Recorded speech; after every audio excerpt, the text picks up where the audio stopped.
You didn't abandon it because you quit. You abandoned it because you confused a pause with an ending. And that confusion is one of the most costly mistakes intelligent, self-aware, and disciplined people make, precisely because it looks healthy. It looks like self-care. It looks like respecting your limits. It looks like maturity. But in practice, it creates a silent pattern of disappearance.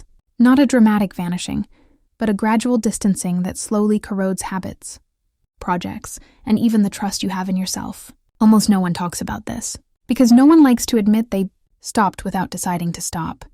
The most comfortable narrative is to say, I took a break, or this isn't the right phase, or I'll get back to it later. But when you look back honestly, you realize that many of the projects left behind didn't die because of a lack of ability or interest.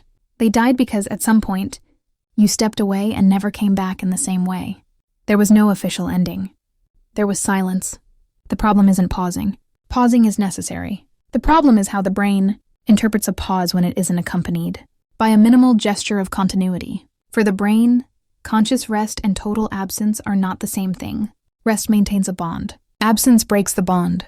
And when that bond breaks, returning requires far more emotional energy than simply continuing imperfectly. That's why so many people say, I only stopped for a bit, and months later, realize that it has simply disappeared from their lives. This may have already happened to you. A workout interrupted by a tough week. Studying put aside because of other priorities.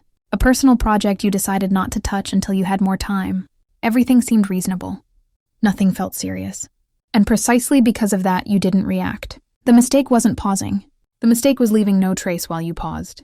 No minimal gesture that said, this still matters to me. There's an important psychological point here. When something is still active, even in a minimal way, your identity remains connected to it. You still see yourself as someone who trains, who studies, who creates, who takes care of themselves. But when you disappear completely, even for good reasons, your identity begins to recalibrate.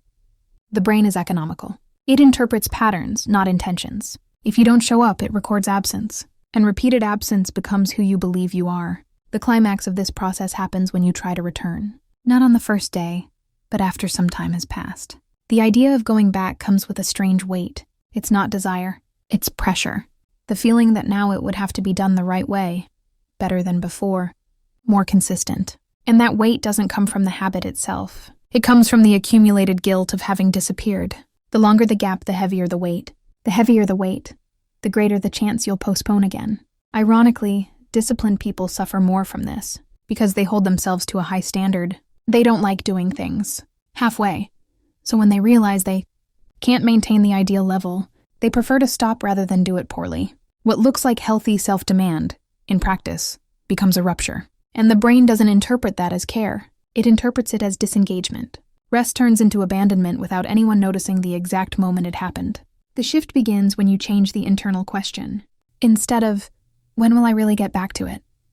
The question becomes, what is the smallest possible way not to disappear today? This question is powerful because it doesn't require high energy, motivation, or ideal timing.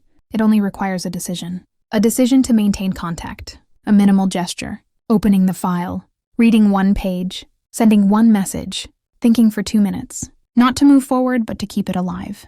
When you do this, something changes. Pause days stop being disengagement days and become maintenance days. You don't pressure yourself. You don't judge yourself. You don't punish yourself. You simply keep the thread intact. And as long as the thread exists, returning is light. Because you never fully left. You never let your identity disconnect from that action. Few people understand this because we've been taught to think of progress as visible advancement, as intensity, as doing more. But what sustains anything in the long run is the ability not to disappear in the gaps, to move through difficult phases without breaking the bond, to pause without abandoning. This is an emotional skill, not a productivity one. And it doesn't depend on force. It depends on design, on having alternative versions of yourself for different kinds of days. If you look at your life right now, there's probably something you call a pause that has, deep down, already turned into absence. Something you intend to return to, but always later. That later is the warning sign, not because resting is wrong, but because you may be resting without maintaining contact. And it's in this detail that most people disappear without noticing. The good news is that this is reversible, not with a big restart or a dramatic turnaround, but with a minimal gesture today. Something small enough not to create resistance. Something that quietly says, "This is still part of me." That gesture doesn't change everything at once, but it changes the relationship. And when the relationship changes, the rest adjusts over time. Now I want to hear from you. In which area of your life did you confuse a pause with abandonment? Something you say you're taking a break from, but have actually lost contact with? Write it in the comments. Naming it is the first step to recovering the thread. If this video resonated with you, leave a like. It helps this message reach more people who are blaming themselves for something that isn't laziness or a lack of motivation.